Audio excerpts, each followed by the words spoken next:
the 5 of us stood for this picture in the bucket of a skid steer in the Vail Mountain shop yard. We discussed how much we love our jobs. Brandy, Pilar, Emily, Steph, and I talked about how much fun we have every day, how they're challenging, how it's different every day, sometimes a little frustrating, but always exciting. We were out there for quite a while. It was awesome. And we also couldn't help but wonder, why are there not more women who do what we do? So back in October, I was at our local hockey rink for my son's first hockey practice of the season. Newly formed team, I didn't know all the families there. And as we were getting to know each other, I struck up a conversation with one of the other parents in the stands. All the usual questions are asked. How long have you lived in the valley? Where do your kids go to school? Where do you work? My replies, we've been here about 3 years. Henry's a 5th grader at Brush Creek Elementary, and I work at Vail Mountain. Oh, the other parent said, you're a ski instructor? Now, this is the response I get all the time. And I said, no, I work in operations. Oh, so what do you do then? Well, I'm the director of mountain operations. I oversee ski patrol, snowmaking, grooming, fleet maintenance, lift operations, lift maintenance, summer construction, just a few things. And I watched this other parent try to sort of process that. But really, what I think is happening is there's a lot of maintenance and operations in there, and that's just not typically associated with a female ski area employee. So this reaction that I get often made me wonder, how many women do what I do in my industry? So, according to the National Ski Area Association, of their 330 member ski areas, there's typically one mountain operations director at each resort. There are 4 of us. It's 1%. No wonder people are confused when I say that. Why aren't there more women that do what we do? Well, back to the conversation in the bucket. There just aren't that many women in operations. Here you see some examples of what women in operations look like. Leaders. Some lead a crew, some lead a department, some are leading themselves on a professional journey. But they're all following their passion, not afraid to get dirty, know no boundaries, love what they do, and think differently. And I hope our stories today will help you think a little bit differently too. So, I came up through the ski industry in lift operations. I started in 1993 as a lift operator, and primarily I was responsible for loading people onto chairs safely. However, I was also responsible for the mechanical inspections of the lift prior to opening each day, and this was the part of my job that I loved. So, I'd start in the dark, 2 chairlift rides, a snowmobile ride, and a hike, and I would make my way to the top of the mountain, just as the sun was coming up, climb up a cold, steep steel ladder into a motor room, switch on the huge breaker to activate the 480 volts of electricity, and I would hear and feel the machine come to life. And I loved it. It was energizing. After a winter of cold motor rooms and sunny ski days, I got onto summer lift maintenance crew. Thought it was pretty cool. And for the next 10 years, I would take on any mountain operations challenge that I could find. I found myself rebuilding gearboxes, running a chainsaw on a blasting crew, here, training for gondola evac, 40 feet off the ground. And I found that when I was exposed to this type of work, that I loved it. It was physical, it was tangible, I got dirty and greasy. I had no idea what I was doing, but I loved it. It was empowering. It wasn't always easy, however, to be the only woman on a crew. It was hard to be heard, taken seriously sometimes, acknowledged in a room full of guys. But I brought a different perspective and a different approach. And sometimes it was the better one.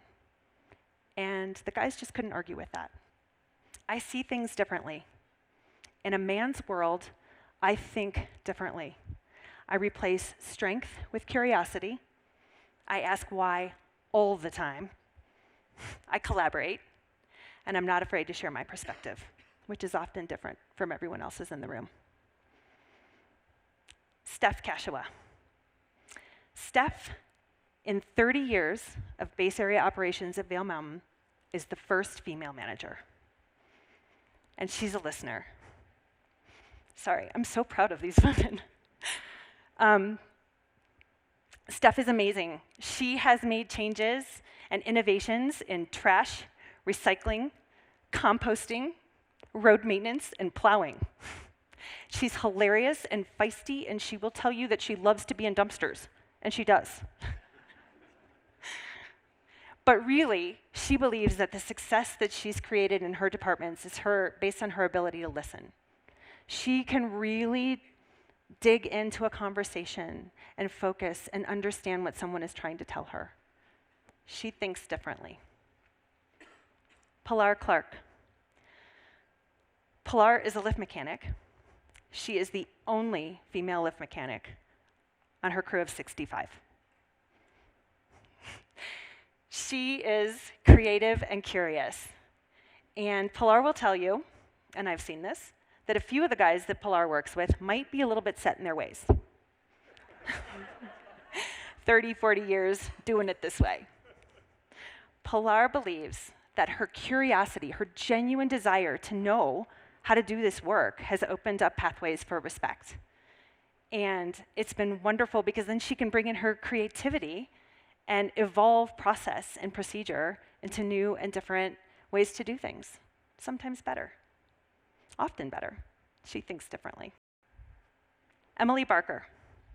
Emily is a snowmaker. In fact, she's a crew leader at Vail Mountain and the first ever female crew leader in snowmaking. She's the only woman on her crew of 37, and she works the night shift from 9 p.m. to 9 a.m. because days are not challenging enough.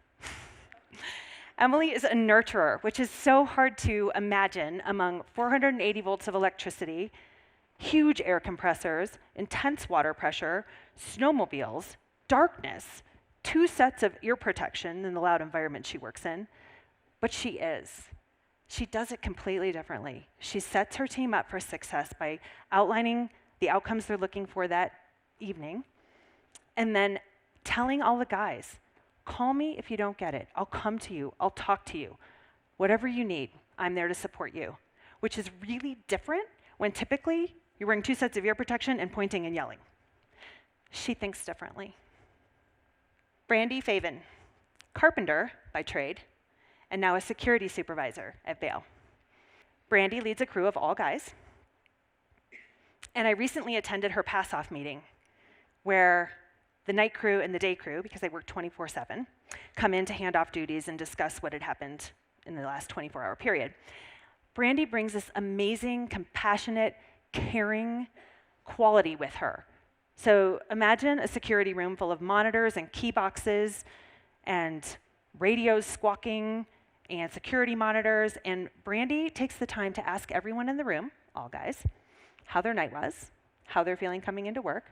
She will ask for volunteers for certain tasks, but then will assign tasks based on the responses that she's heard.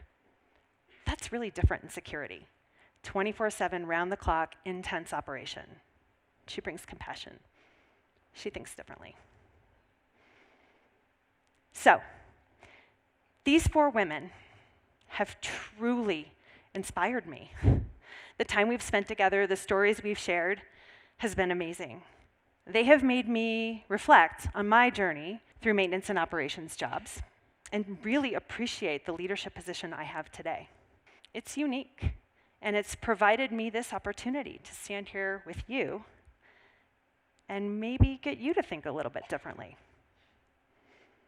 Maybe a technician, an operator, a mechanic isn't just a man.